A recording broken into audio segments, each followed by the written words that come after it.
The next question is around compassion. So Bhante, how does compassion and meditation on compassion fit into these types of meditations we've been talking about? Oh, absolutely crucial. I'm so glad this is brought up. In fact, my way of teaching these practices, I always want them first to go through the 4 Brahma Viharas as a foundation. And emptiness without compassion is an impossibility if you really understand emptiness. And if you think you have emptiness without compassion, you're not having emptiness.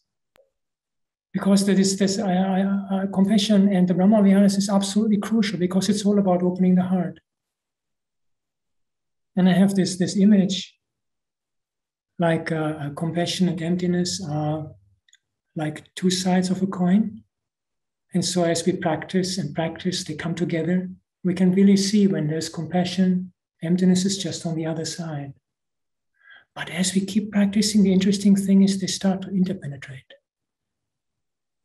And there comes a point where you cannot tell them apart anymore. And where I practice more emptiness, and I become more compassionate, and vice versa. And at that point, you have really this union. And this, if you try, I mean, I'm a very weak fella, but this you can't separate. This one, you can still pull my hands apart. But when this happens, you can pull any place. You and me, just compassion, emptiness, compassion. But I am just not really, I think Rinpoche can talk about this topic much better than me. Very nice. Thank you. Rinpoche, emptiness and compassion. Can you please say a few words? Yeah, thank you. So in the Mahamudra tradition, so we emphasize about what we call basic innate goodness, or the Buddha nature, the true nature of all of us. So our innate qualities. So for the innate qualities, there's awareness, there's a love and compassion, there's a wisdom. And these 3 are inseparable. So here, wisdom is, the ultimate wisdom is recognition of emptiness. And that emptiness together with the compassion, of course, at the beginning, they look like separate. And some people, they struggle to practice. Look like emptiness is more like nothing.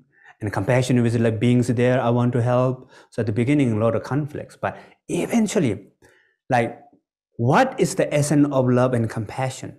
There's a wishing to be happy. So everybody wants to be happy, isn't it? So how many of you want to be happy? Raise your hand. In general, everybody wants to be happy. And that is the essence of love or loving kindness. And we don't want to suffer. Everybody don't want a problem. So try to wanting to free from problem or dukkha is essence of compassion. And that love and compassion filtered by, as I mentioned before, the 3 poisons: ignorance, aversion, craving, then become clashes, then become the negative cause of samsara. But when we look at the deeper level, it's just want to be happy, don't want to suffer. You want to be happy, you want free from suffering, that is self-love and self-compassion. Or others want to be happy, wish others want to be happy and to free from suffering, compassion, love and compassion for others. So, and normally what we call this basic feeling is right now, right here with us all the time. Why you come to join this course? You are looking for happiness, right? And while you're listening to my talk, each movement of your body is looking for happiness. Maybe you're looking like this way. Maybe you're looking at screen like this way.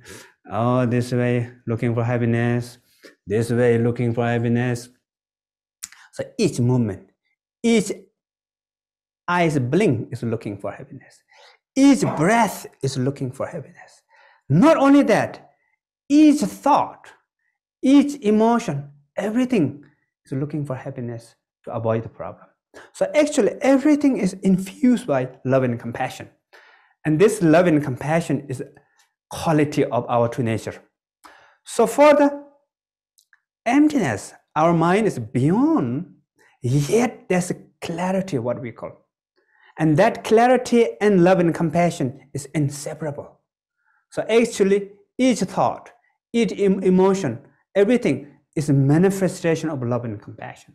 So therefore, emptiness, love and compassion, actually one.